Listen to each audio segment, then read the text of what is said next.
Okay, it looks like I'm live. And I'm also going to add Rob here.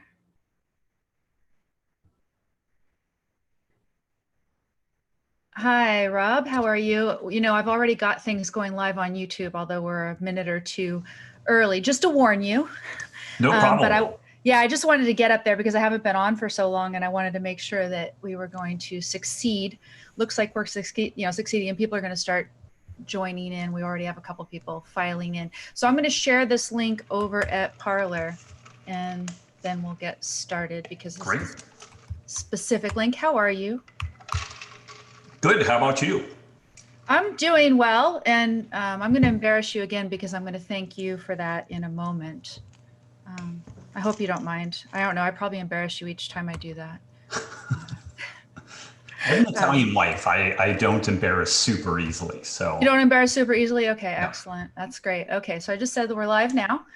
And so I have the tremendous pleasure of welcoming Robb Wolf, who is a best-selling author, times two, almost times three. How is it going with the third book right now, Robb? We missed it on the third one so far. We were not in the diet book category. We were in the big kids book category. And the day of release, Amazon and all other outlets ran out of the book. And so in that like kind of critical launch week time, there were no books to be had, and Amazon was telling folks this usually ships in 2 to 3 months, which really put the brakes on sales. We still missed it by a narrow margin, but if we had had that week, we would have probably been doing pretty well. But we're gonna, in theory, go on Joe Rogan sometime in September. So we're kind of rallying some resources to do a second push there. Well, that'll be beautiful. And then hopefully the people on Parler are going to help you out with that as well, because I think they're going to be excited to hear what you have to say. It's very timely. Unfortunately, also, it is 2020. And from what I've heard from other people whom I've interviewed about books, it's a rough year to launch a book in Sure. general, that Yeah. there are a number of snafus that can happen. So it probably deserves to be a bestseller. Actually, I know it deserves to be a bestseller. The first two books, of course, are The Paleo Solution and Wired to Eat. And if for some reason you have not heard of this man, you need to go to robbwolf.com, ROBB, two B's, robbwolf, WOLF.com. I have to thank you because of the information that I wish that I listened to so long ago that you've been putting out for years. I told you I was sick with who knows what, some sort of horrible shitstorm last year that got me. And one thing I can tell you for sure is that eating more meat, just eating more meat, don't even change anything else really, but just eat more meat, you will feel better. I think also cutting out gluten and dairy plays a role in those things too. Hmm. And you've been preaching that for years. But a lot of the other things I think are a little bit negotiable depending on whether you have adequate nutrient dense food in your diet. And that's the message that you convey here in this Yep. book, Sacred Cow. So meat, of course, is an extremely nutrient dense food. When I started eating meat earlier this year, I got better. It's not like I would have died, but I would have been on all sorts of antacid blockers still. I would have still been on an anti-anxiety drug that they had prescribed me when I was in the hospital last September. And I'm off of all that stuff and all the other stuff, you know, the little symptoms. We could talk about that, how we're so sensitive to these things after we've been through hell. But yeah, I'm so much better. So That's thank you, sir, fantastic. for conveying this. You coined a term in here. Well, actually, you probably coined it a lot sooner than this, actually. Nutrivore. What is a nutrivore? Sarah Ballantyne, I believe, is probably the first person to really to get that term. And you know, it's funny when people love being in tribes, they love things to identify with, but it's also it's handy to have these kind of big picture heuristics to help people understand how to navigate things because you know, when you look at both the dietary recommendations and just what one is exposed to wandering in a supermarket, it really is kind of like, well, what is healthy? I mean, you know, are whole grains healthy? Are bran muffins healthy?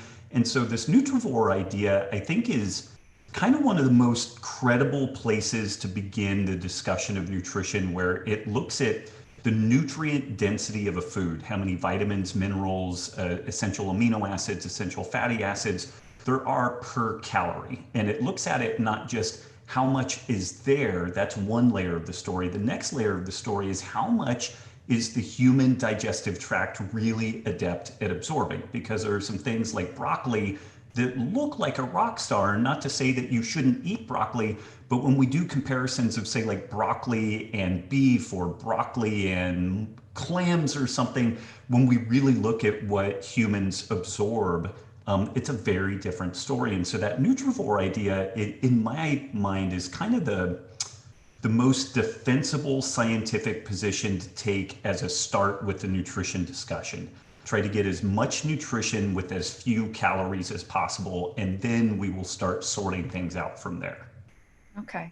And one thing that I think would resonate with people so much during this year is that if people ate a nutrivore diet, then they would probably make themselves more resilient against viruses like COVID fairly quickly, right? The funny thing is, right when COVID started emerging, we had data out of China that suggested that folks with metabolic problems, basically obesity, high blood pressure, blood sugar dysregulation, they fared very poorly in this story. And what's really fascinating is a fairly modest dietary intervention in an attempt at improving sleep, maybe taking a walk before and after meals, or at least a couple of times a day. In a matter of a week, it can shockingly improve these metabolic markers. It doesn't take weeks or even months, but if we invest weeks, months, and years into improving our metabolic health, and yeah, it's interesting when we really look critically at the data. The risk of death kind of rounds to zero if people are metabolically healthy. Now, age becomes a factor in like immune response and whatnot, but it really is interesting. And unlike so many of the other features that are being, kind of foisted on us, from the mask wearing to the social distancing, um, improving one's metabolic health only improves every element of our lives. It's good for the economy, it's good for the healthcare system, it's good for us individually. And so it really is fascinating that there are multiple layers of win with that, whereas these other kind of mitigative strategies, there's all kinds of unintended costs and unintended problems that emerge with those. Well, some of the processed food and soda manufacturers might say that there's unintended costs, that some of them might be out of a job if your message actually spreads to a lot of people. But I think that was good. I was out there on Twitter, and Kresser was tweeting something about Krispy Kreme was offering free donuts to all teachers. Everyone's so worried about what are the consequences of sending kids to school in the fall. It seems, if we look at nutrient density as a factor, that the last thing we want to be doing is feeding our teachers donuts, right? Yeah, it's ironic because one would hope that there's good intention there, but man, the path to hell is paved on good intentions. So, Yeah, yeah, no, yeah. yeah, there is. I mean, we could just send them all steaks, right? It'd be a great thing to do. So, speaking of you trying to get the word out about some of this, and also just in general, in years past before COVID ever happened, you've talked about having a difficult time getting your message out on social media.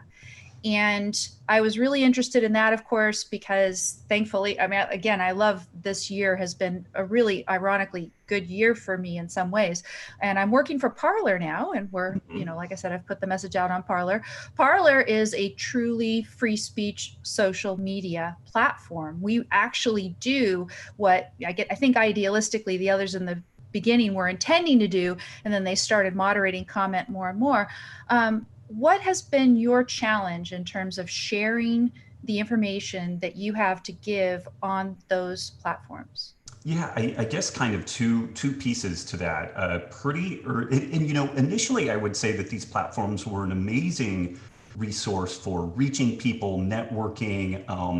I think that democratization of access to information is really fascinating because it can accelerate the evolution of a host of different processes. Like people can experiment and on themselves. You know, I mean, it ranges from gardening to healthcare stuff. You know, I mean, it really provides this amazing opportunity for anyone, anywhere to get the best information possible. Like you know, there's no longer even a way to hide some of the best information possible. So I would say early on that it was actually a great accelerator for sharing of these different ideas, also with a fair amount of nuttery thrown in. Like it's not all rainbows and unicorns. Like you have to do some sifting through that. But about 2 years ago, we started noticing that the ads that we ran on Facebook, we had become pretty adept at running these ads. We had some programs like the Keto Masterclass, which is this huge program that helps move people through a ketogenic diet. It's very, very thorough. It was selling great. It seemed to be providing fantastic value for folks. The reviews were really solid. But we started noticing the difference between what we needed to spend on ads versus what we could make started shrinking. And it eventually Mm. went to effectively zero. And looking back, that appears to be a very common phenomena for a lot of people. Like there appeared to have been a lot of venture capital dumped into online ads, and so the relative cost of those ads really went down. But we also started noticing that anything that related to meat or low carb diets um, tended to get censored in some way. Like it would get flagged, this is inappropriate content, our ads would get shut down and whatnot. And this was just kind of beginning to emerge. It wasn't a 100% kind of experience. But then, gosh, I guess early in 2019, I looked at my phone and I had a message from both Mark Sisson and Chris Kresser. And I thought, Hmm. this is kind of odd. These are two real luminaries in this ancestral health space. And they had pinged me and they said, hey, did you notice that your site traffic has plummeted? Ours did. And here's an article pertaining to it. And apparently there was a Google algorithm update that for myself and a good number of other people in this kind of low carb ancestral health space, which also includes some people that are very strong in, say, like the anti-vaccine and some more kind of fringy elements, but there was a mix of that. But literally overnight, my website, which has been one of these kind of top ranked websites for years, we had hundreds of different long tail search pages where we would be the number one result, you know, with a Google search, things like Hashimoto's thyroiditis and gluten. You know, there were just a Mm. ton of different things like that. Our site traffic dropped by about 97% overnight. And what was interesting is even Wow. some of the really, you know, hot topic things. Like I did a very thorough review of the kind of vegan propaganda film, The Game Changers, and I went literally minute by minute through the film. Here's a claim. Here's the person making the claim. Here, you know, here's the citation they had. Here's the citations I recommend. And it was probably a 90-hour project. And when you looked up that film, and you know, if you just put in Game Changers, then usually my search return for that was maybe number two, number three on the front page. And now you can't really find it at all unless you put in Robb Wolf Game Changers, which Oh, if you wow. already know about that, then you know you've already found it. So that was one of the most profound things that had happened, because it basically cut off our ability to reach new people. And that really left me kind of wondering, what is the next step? Do I just throw in the towel and move into a different area? But I'm pretty passionate about food sovereignty, food freedom, you know, unfettered medical access and things like that. And so we actually launched our own community called the Healthy Rebellion in October of last year, and that's gone pretty darn well. And you know, that in conjunction with getting spun up on Parler and starting to generate some content there, I'm optimistic that there will be some good alternatives that emerge. But I do think that ability to socially network via the internet is just a I don't know if I want to put it in one of those like inalienable rights type things. That always gets to be an uncomfortable thing, but it's remarkably short-sighted in my opinion to start choosing winners and losers in that story just because we have a preconceived notion about what should or shouldn't be, the diet default or what have you. We have some really interesting collusion between these supranational corporations that run the bulk of our food system and outlets like the CDC, the WHO, the FAO, and so I think that it's critical to allow folks to hash this stuff out and provide as much transparency as possible. And it is ironic that, when Google and some of these entities first emerged, I think they really saw themselves as kind of like the antidote to the old guard. And now they've become the worst characterization of what the old guard really was, this very monopolistic control of the information flow. Yes, yes. And that is distressing because, again, I mean, I'm very happy that I discovered you many years ago. Again, I wish I'd listened more.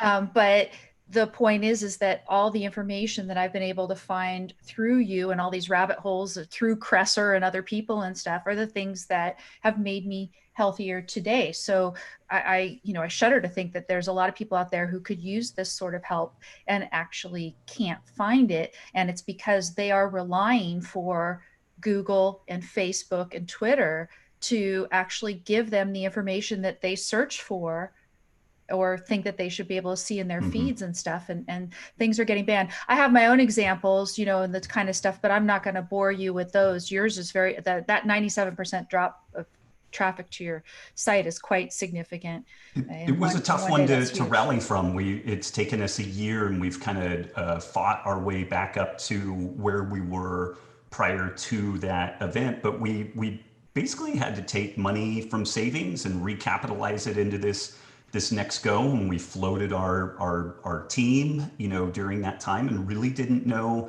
if this was going to be a viable go when it was all said and done. And I guess that's all kind of par for the course with entrepreneurship and whatnot. But it was done largely because what our message was, for reasons we could speculate on, but that Google and Facebook really don't like. They're really not fans of this kind of low carb approach of an animal inclusive food system. It definitely flies in the face of the narrative that is spun up around that, related to both health and climate change and a host of other factors. Well, let's hit some of that right now. Of course, I'm streaming live on YouTube, so how long this will stay up on YouTube, I don't know, but I'm also recording it, so I've got the ability, it will be saved forever. But let's talk a little bit about that. One thing that I've noticed in discussions recently between you and other of my favorites is you can compare what it would be like to live with a diet based entirely on plants versus based entirely on meat. Which way is more sustainable in your view? Not that I think that eating only meat myself is ideal. I would call myself more carnivorish, where I want more variety, and I definitely want to go for at least lower toxicity plant foods. But in terms of sustainability and being able to live, doesn't that indicate something? What's your view? Yeah, so I'll break the sustainability piece both into like the human level and then kind of maybe the more global food system level. It's worth noting that we have some pretty good examples of folks running multiple years eating no plant material, and they're just fine. And honestly, it was a head scratcher for me initially. Things like vitamin C, they occur in meat, but they're not in remarkably high amounts in meat. No. Trying to think of anything else. Some of the carotenoids, although vitamin A is in meat, and we tend to use that more directly. But there's And these some, people aren't supplementing. They're not. well, we have some historical examples that before supplements were really super available, and you always have to question, like, did they sneak in a tomato or a carrot, or and I mean, we really don't know that. But we also do the flip side. We have examples of folks that have been on super restrictive plant only diets, and these folks will die eventually. B12 deficiencies, iron deficiencies, long chain omega fat deficiencies. In a modern food system where we can create supplements that can address these needs, one could make the case that a vegan or plant-centric diet plus some supplementation, some folks can make a good go of that. For my digestion, it would be horrible. I would probably choose dying more than suffering through the consequences of that. I got into all this due to some really terrible ulcerative colitis that came at the end of a 2.5, 3 year experiment of heading into a vegan diet. And so I don't think that that's going to be the outcome for everybody, but it's fascinating that when you look at the folks that get into this kind of ancestral health, low carb space, GI problems are one of the greatest drivers, gastrointestinal and autoimmune related issues. And we now have a remarkable depth of bench of peer-reviewed research showing that there's huge benefits with a wide variety of kind of carbohydrate restricted diets that by extension kind of mean a fairly animal-centric diet. Um, on the more global food system story, I think that credibly, a mix of animals and plants is probably the way that we're going to feed a global population. But it's interesting. There's so much upside that we're not really exploring there. Like there's the ability to take desertified lands and convert them back into grasslands. In the book and the film, we have an example in the Chihuahuan Desert where 1 million acres of desert is now thriving grassland. It's been reverted back to Wow. grassland. The locals in the area didn't even know that grass could grow there. Like it looks like a moonscape, but by using this holistically managed process of keeping animals in moving across the landscape in the way that they would if there was predator-prey interaction. We've removed all the predators, but now we can use portable electric fencing to kind of make these animals compete with one another for resources. So we'll go through an area and kind of eat everything that's available there, and then we move them, and then that area will grass seeds will go through the digestive process of the animal, and nutrients get added to the soil. But it's really a remarkable process. So we have huge tracts of land that are unusable right now for food production that arguably add to both heat signatures and negative carbon footprints and whatnot that could be restored. And that's just kind of one example of both producing food that could exist over millennia. We're talking about systems that could last thousands or hundreds of thousands of years, kind of in juxtaposition of the modern industrialized row crop food system, which looks really efficient so long as we ignore all the externalities, the damage to the topsoil, the damage to our waterways, and maybe even if you get into some of the ethical considerations, the way that the animals are actually, living in those systems. So at the more global level, I think an animal inclusive model is absolutely critical and really non-negotiable. Ecology is an interplay between plants and animals. And I believe it's 2/3 of the Earth's landmass are grasslands. They're really not amenable for cropping.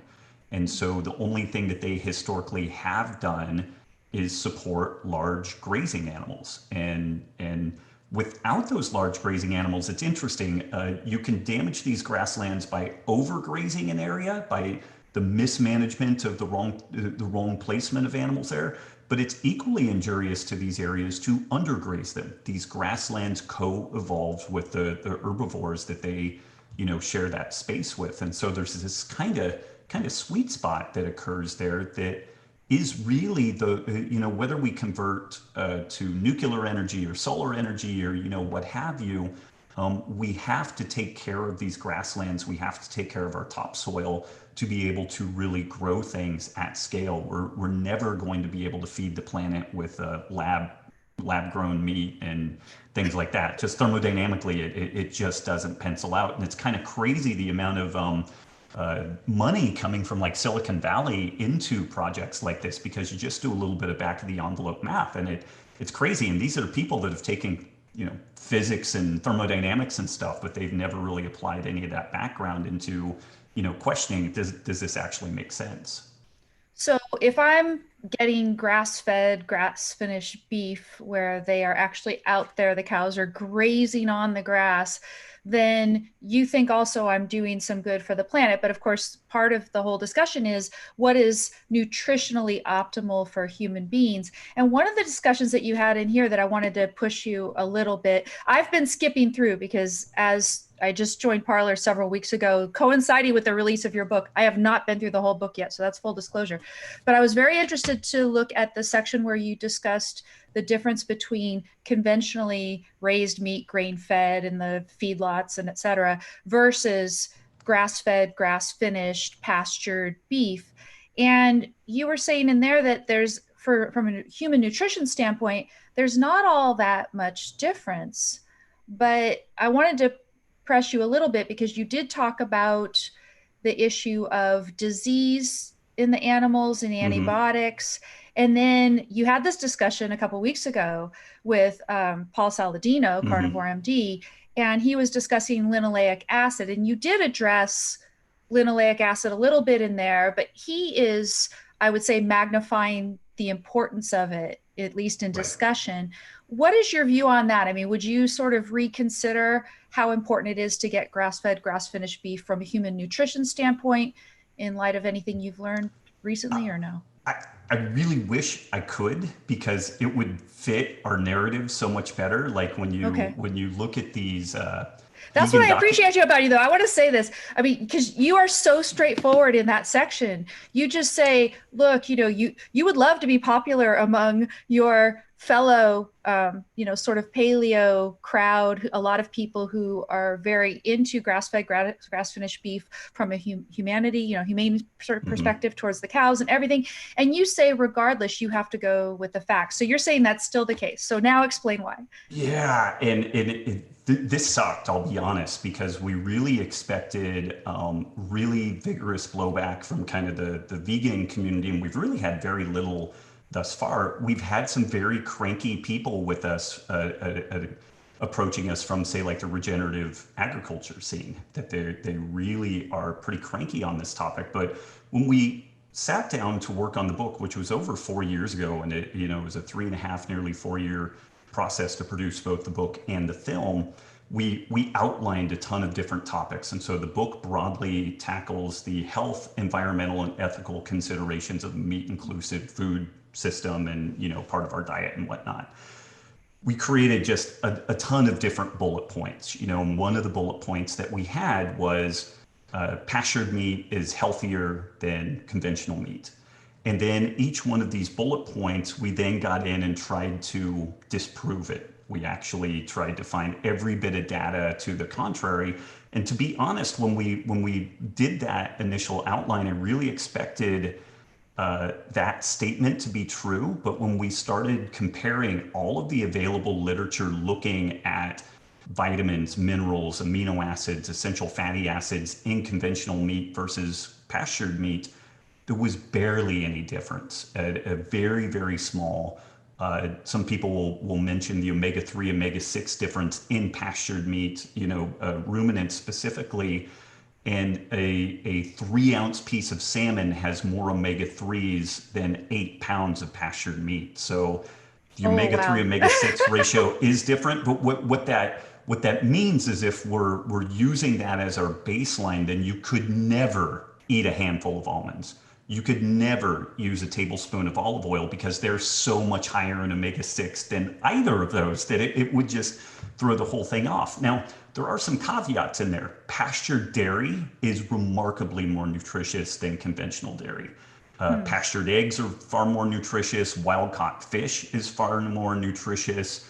And this is a separate issue from some of what Dr. Saladino has been talking about with the potential omega-3 and omega-6 issues that we see for poultry and pork.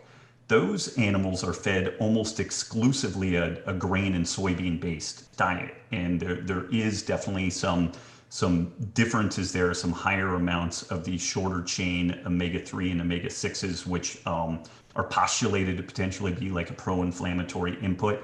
I'm a little bit more sanguine about that than Dr. Saladino is. I'm not as concerned about that being like the primary health concern that folks need to be worried about, but that really gets out splitting hairs and out into the outer fringes of this stuff. But Diana and I collected every bit of research looking at the nutritional characteristics of meat. We did our analysis. We didn't like what we had. We tried torturing the statistics, and really, we would have needed to lie. And the reason why I didn't want to lie about this, even though it would have been great for consistency of our message, it would have been an inconsequential thing for anybody with a modest scientific background to look at the data that we had, that we cited, and then find that our conclusions were faulty. But as one final backup, we actually paid a PhD nutritional science researcher, and we just told this person, give us your best analysis of the nutritional delta between pastured and conventional meat. And we didn't say what we had found. We didn't even provide resources. And this person arrived at exactly the same spot that we did. And the really crazy takeaway from this was meat, whether pastured or not, is remarkably healthy. Like it's remarkably nutrient dense. It's very, very valuable. I would say that within conventional meat, there might be some concerns of bioaccumulation of different toxicants, things like Mm-hmm. atrazine and glyphosate. Even the grain feeding of animals can interestingly be quite toxic from aflatoxin exposure. Aflatoxin is a toxic substance that emerges from mold infestations. And there have been a good number of examples of people dying from aflatoxin exposure, ranging from adulterated corn tortillas all the way to meat or dairy that has consumed aflatoxin exposed grains, and then that bioaccumulates in the milk or dairy. So that is a concern, and that is another thing that would be in favor of the pastured approach. But just specifically speaking to nutrition, there's just not, as far as we can understand it right now, there's just not that much difference between the two. Okay. So you might be taking on some more toxins, but if you're increasing your meat intake, you might be able to handle more of those toxins effectively anyway. And so then it might balance it out at Yeah, least. and even that is speculative. Like the toxicant thing, I'm a biochemist by training, but I had a fair amount of toxicology background in the lab work that I did. And I'm throwing that out there almost as kind of like a peace offering to the real hippie folks on this, that there might be an issue there, but it's not. It's this thing again where I wouldn't make the case that you should eat a bagel versus conventionally raised ground beef as an example. Yeah, no, that's not going to do it at all. So I would like to get over to some questions on Parler. And over on Parler, you need to follow Robb Wolf. He is Robb Wolf on Parler. His handle is ROBBWOLF. That is simple enough. And he just got his gold badge over there this week. So you should be able to find him quite well. I'm looking for the questions that my parlayers have asked. Okay, so here is one. This is the gut microbiome stuff. And in general, I think gut microbiome is still sort of a mystery. But in particular, Kevin asks about the connection between the gut microbiome and mental health, and also maybe the kind of psychological or psychiatric drugs that people Mm-hmm. are on right now. Maybe that affects it as well. But I mean, again, meat has, when you eat it, I think it does reduce anxiety levels, and that could be because of the B12, I'm assuming. I think I was low B12 last year and I didn't know it as well. But other things that in terms of what is going through our gut and how it affects our mood, what have you learned? Yeah, it's interesting because like at a neurotransmitter level, we produce a huge amount of serotonin in the gut, and it's fascinating. The gut and brain are remarkably similar in a lot of ways. Like the gut is oftentimes called the second brain, and the connection between the two is really profound. It was only a couple of years ago that an alternate system in the body called the glymphatic system, which is linked to both the gut and the lymphatic system, was discovered. So this ability for nutrients, toxicants, signaling molecules to go directly from the gut to the brain. And so it clearly has a profound influence there. Our best understanding right now is associative. Like we don't have some fantastic causal pieces yet in this story, but it's interesting. My understanding of this story right now is that we know without a doubt that the integrity, gut health is really important for everything, for mental health, for physical health. But then beyond that, we're not really too sure where to go. Some people seem to benefit from like some fermentable fiber. Some people benefit from the absolute removal of fermentable fiber. And there are some businesses out there like Ubiome is a company that did very much the Theranos gig. Like they came out with this story that they had it all figured out. One simple test will tell you everything you need to know, and it was a complete boondoggle. Like those people fleeced Silicon Valley of a bunch of money, and it was complete bullshit. And Wow. it Wow. never amounted in anything. And I think that there will be a day when we can run a gut biome test and a genetic test, and then probably do a list of questions that we answer, and some machine learning will be able to give us a half decent insight into what's going on. But what's fascinating to me is that the gut biome changes constantly. You go out in the sun and it changes it. You get stuck inside for a day and it changes it. You eat a fattier meal and it changes it. You eat a higher carb meal and it changes it. So the fact that it's so labile, it's just this incredibly moving target. And I don't know if we will finally get to a spot where we're just looking at, say, like the signaling molecules, like the long chain fats that get generated in the gut due to fermentation, which interestingly, meat can provide that too. Amino acids can Mm. provide propionate and butyrate and all these things that have historically only been ascribed to plant-based digestible fibers, fermentable fibers. So the person's question was far better than my answer. We know for sure that the gut health is very important in these stories. What exactly to do really, in my opinion, boils down to kind of a clinical level. And it's oftentimes like if somebody's experiencing problems, then we look at where they are today. And if they have a highly processed food diet, then we try to clean that up, remove the refined grains, remove the refined sugars. And I'm still of an opinion, even though I'm right in that kind of carnivore-ish space myself, I still lean towards folks having as much variety in their diet as they can possibly do without suffering Hmm. negative consequences. And so I would like to start, peeling some of these obvious things, liquid carbohydrate sources, fruit juice, Yes. sodas, Yes. really the low hanging fruit. And then we can start working back from there. Like, I don't know that a carnivore diet is the first whistle stop I would recommend to anybody in dietary change. But it's a really interesting backstop to have, that if we've turned over every other rock and nothing else has happened, then it's a great place that we can eventually move folks into. And again, we just kind of have to drive the boat on a completely empirical basis. Like, do you look, feel, and perform better or worse? And then we can keep iterating and changing things off of that. And I really, as unscientific as that is, I think that that's the height of the science that we have right now. Yeah. I mean, it's a beautiful reset diet.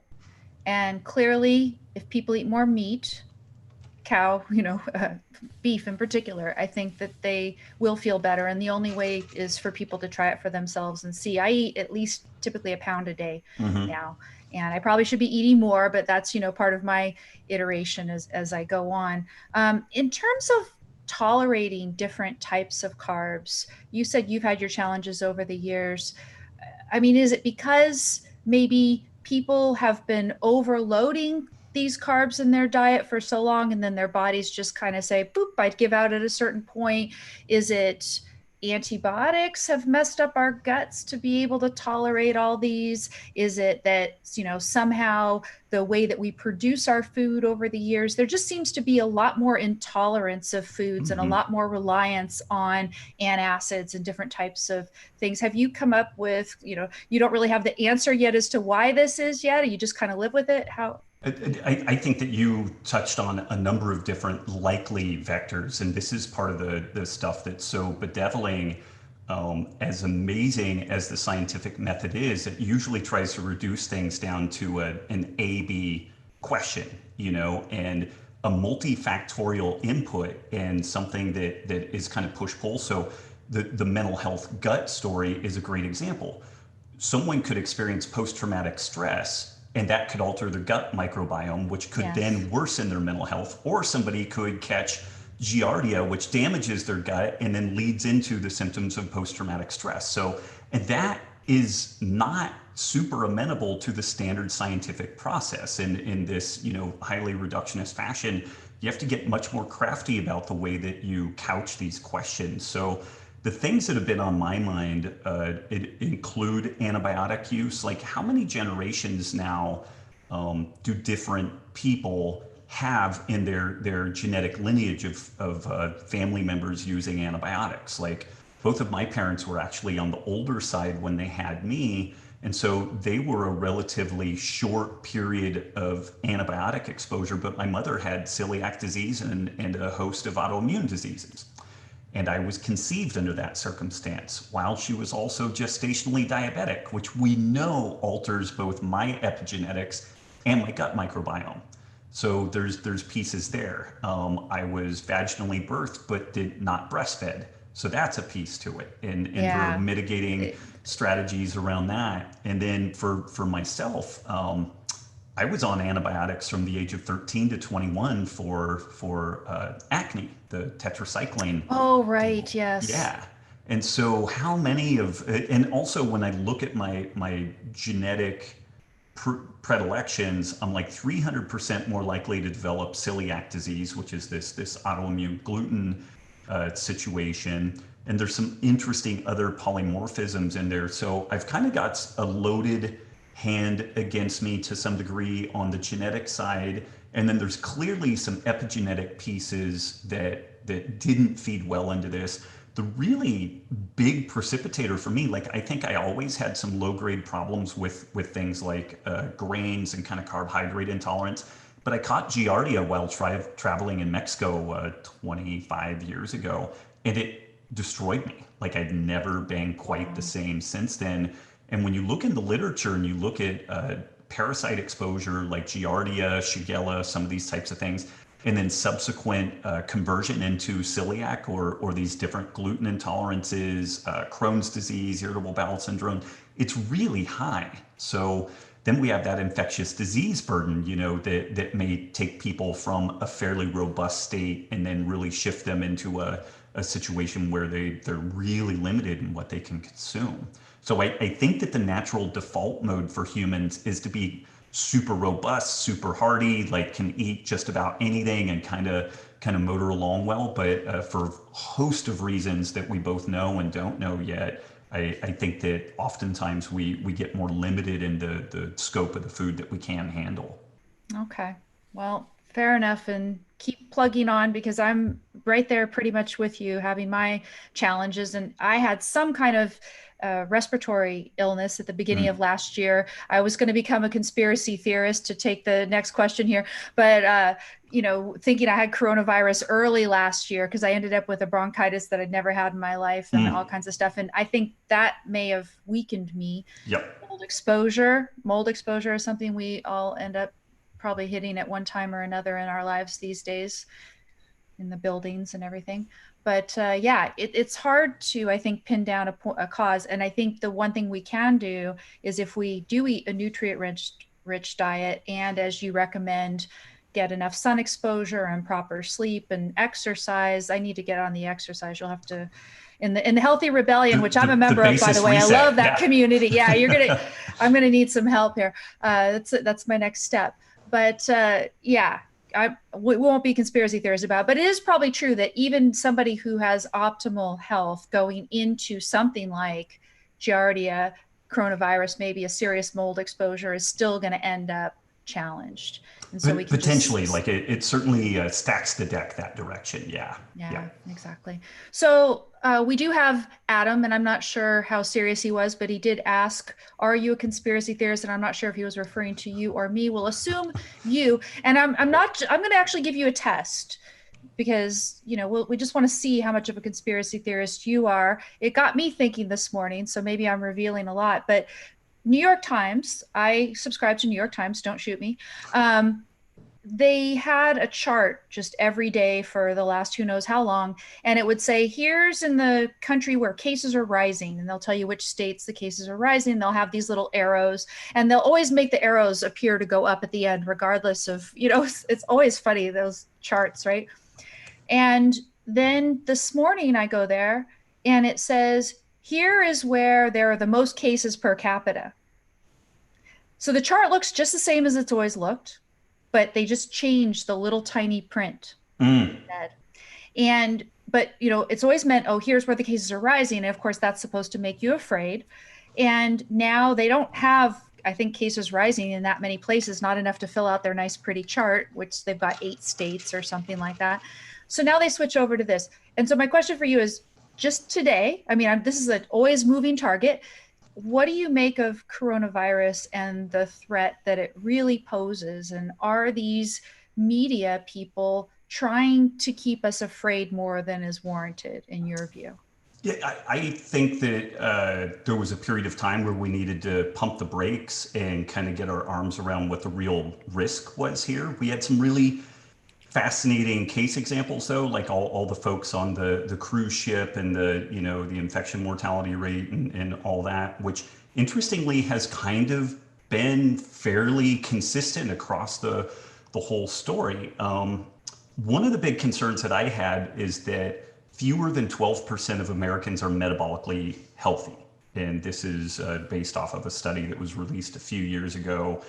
And so when we started looking at the exceptionally negative outcomes of people in poor metabolic health, and even with a modest, infection fatality rate, like that could start meaning a whole lot of people dying and overwhelming healthcare systems and whatnot. But I think we did a pretty good job right at the beginning of kind of flattening the curve and getting our hands around what was going on. But then there's been this constant goalpost shifting, and even to the tune of initially we were told masks don't work, and now you can be arrested for not wearing a mask. Mm-hmm. And there was a great piece, I forget the title of it, but it talked about what happened in the 1918 pandemic. And at that point, we had international communication, but things operated much more on almost like a city-state level. Like Philadelphia was more like a state than in San Francisco Mm-hmm. than really what we see them today. And Philadelphia did a terrible job of communicating to its populace. It lied, it manipulated, it changed the story, and it destroyed the social contract in a way that people just ceased buying into anything. And it was very negative on the local environment. The whole scene was far worse than what it needed to be. And San Francisco, interestingly, did a really good job by comparison of just being honest. Like, we know these things. We think we know these things. Here's some recommendations. Oh, and they did something crazy. We were wrong about this. This was the information we had. We'd like to update that. And so they treated people like adults, and they had great trust, really good buy-in, good social cohesion. And when I look at everything that's happened in this story, every single error that has occurred has always been in the direction of making things seem worse and more dangerous. Like the overcounting, there's never been any examples of undercounting or making this thing appear to be somewhat less dangerous than what it is. And just from random error, like that seems impossible. And then even with, I have a decent background in this health space. And because things are still reasonably decentralized, it seems incredibly, I'm very incredulous that this mistake, the types of mistakes, could go from local to state to national level, and they have this remarkable consistency to them. So I think that we get out into conspiracy theory land where there's some people that are saying that, people like Bill Gates and Fauci orchestrated the release of a virus in Wuhan to topple the Trump administration. I think Right. that I think that gets a little bit out there. Do I think that there are some very smart folks that have binders, either real or metaphorical, where it's like how to capitalize on a terrorist event, how to capitalize on a pandemic? Yeah, I think plenty of people have done wargaming around that. There was a 2018, where they went through what a global pandemic, a respiratory pandemic would look like. And it looked remarkably similar to what we've seen here. And so, people war game these things, and I think that folks noodle on ways of making them more politically expedient for whatever cause it is that they have. And similar to what happened post 9/11, the first time that I went through TSA after 9/11, I just thought to myself as I watched an old woman get drug out of her wheelchair to be shuffled through a metal detector. I was like, oh, the Fourth Amendment is dead. Like it literally Yeah. just got drug out in the street and shot.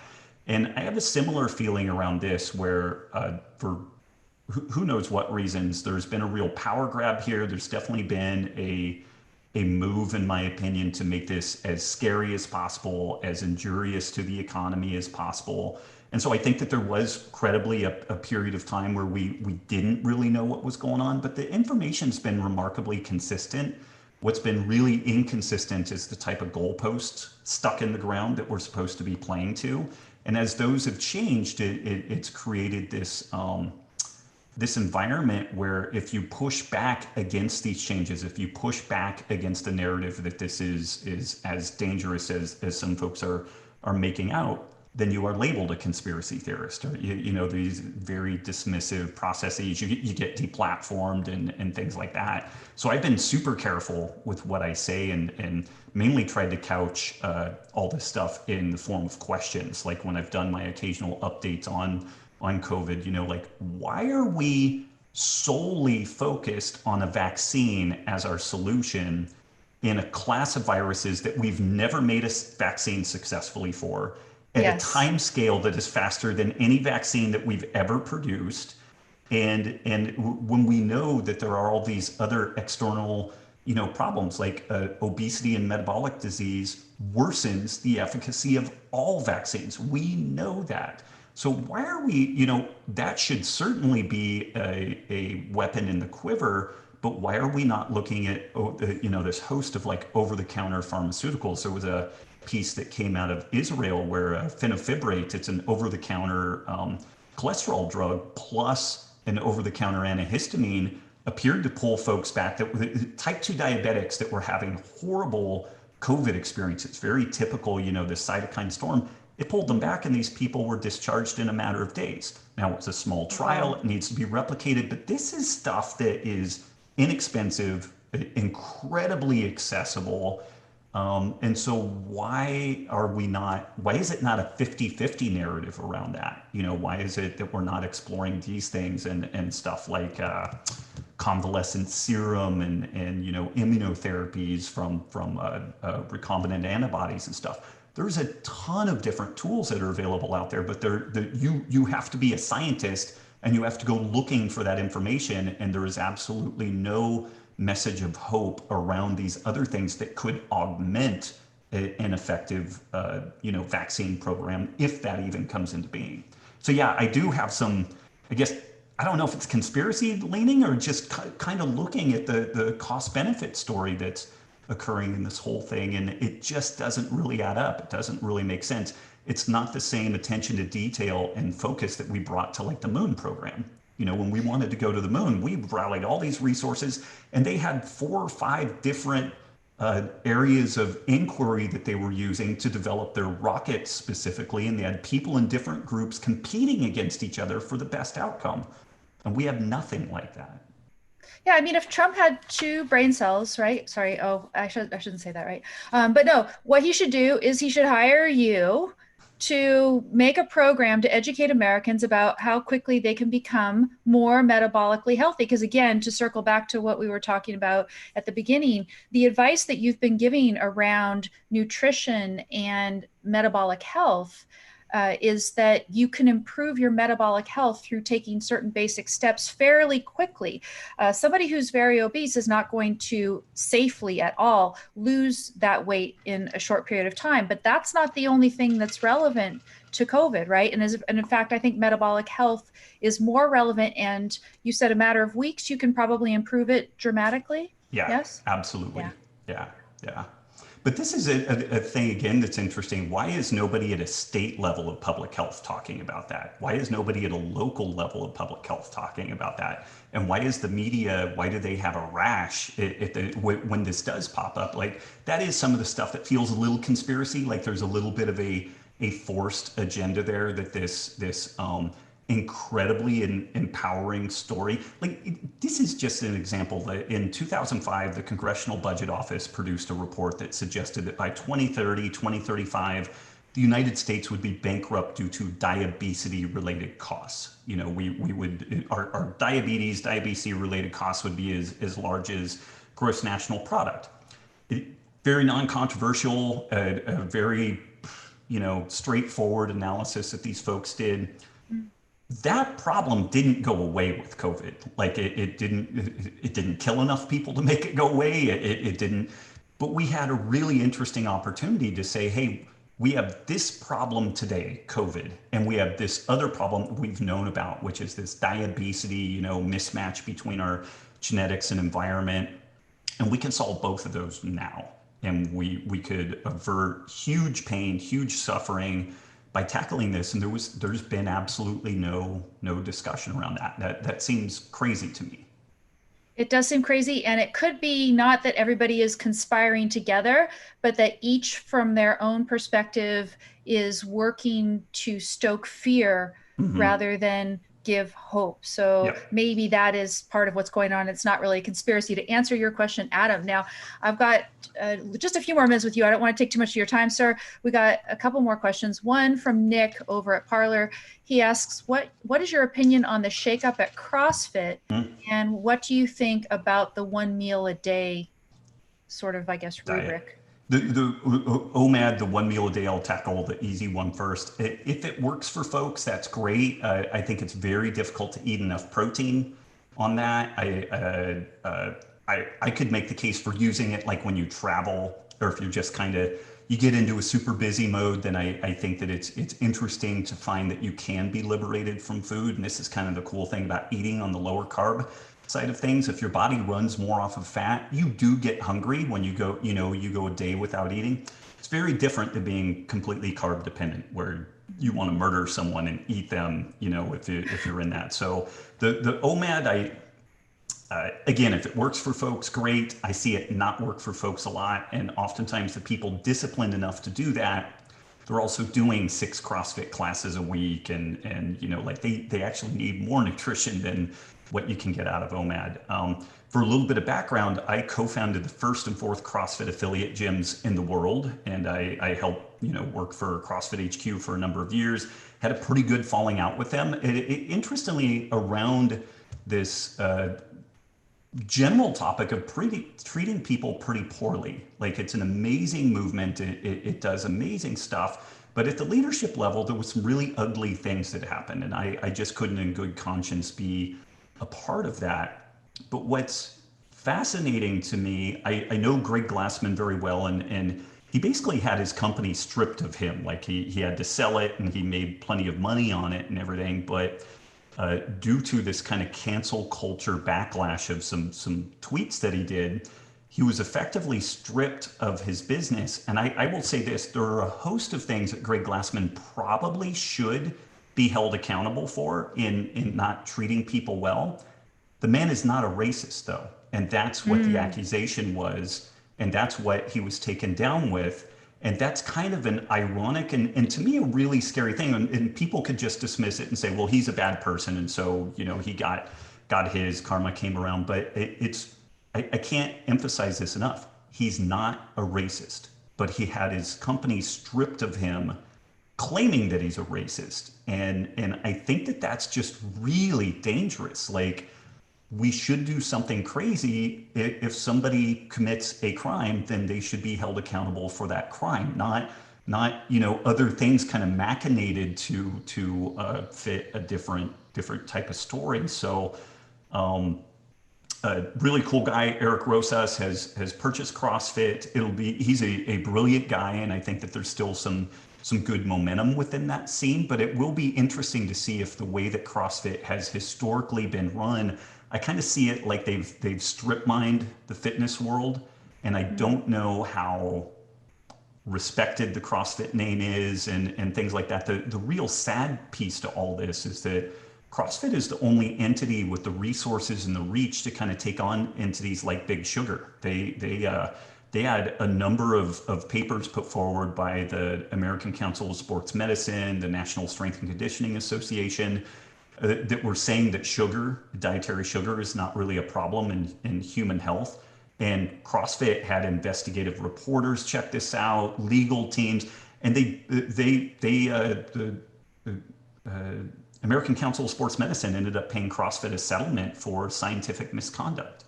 And Wow. if CrossFit doesn't re-emerge and also be willing, this is one thing that I really respect Greg Glassman for. He understood the importance of metabolic health, and he really understood the role of the modern processed food system in driving the modern obesity epidemic. And he was willing to allocate remarkable resources into tackling that. And I don't see anyone else willing to do that. And as cool a guy as Eric Rosas is, I'm not sure if his focus is going to be on growing a business. He just invested a bunch of money in this thing. Is the main focus going to be spinning this thing up and making it another fitness juggernaut, or is there still going to be that desire to make changing our dietary practices, our dietary guidelines in a way that's more consistent with real human health? I don't know if they're going to be willing to champion that. And interestingly, Greg Glassman was. Like, he was willing to devote virtually any sum of resources into tackling that. And I see no one else in the world either willing or capable to do that now. I mean, it seems like you are helping your customers and potential customers live better lives. And so therefore they're going to be able to spend more time in your gyms. So it seems like it's a completely aligned goal. We are coming up right at the hour. And my question for you is, do you have a couple minutes to Yeah, spare? I have one absolutely. more. Yeah. I Yeah. had one more question. It's a selfish question for me, so I saved it for last, and I wanted to give you an out. Everybody, this is Robb Wolf. You need to find him at robbwolf.com, ROBBWOLF.com, and over on Parler, where he is a gold badger. So we are very happy to have you over there. As I said, regardless of whether YouTube takes this down, this video I'm recording, we'll stick it up on Parler if that happens. But here's one question about the issue of food tolerances, right? So whatever the stories are, yours, mine, everybody else, there's a number of us who find us, where we're eating carnivorish and we wish we tolerated more, and we seem to react to this or that. And you're saying, some people take this and some people can't do that.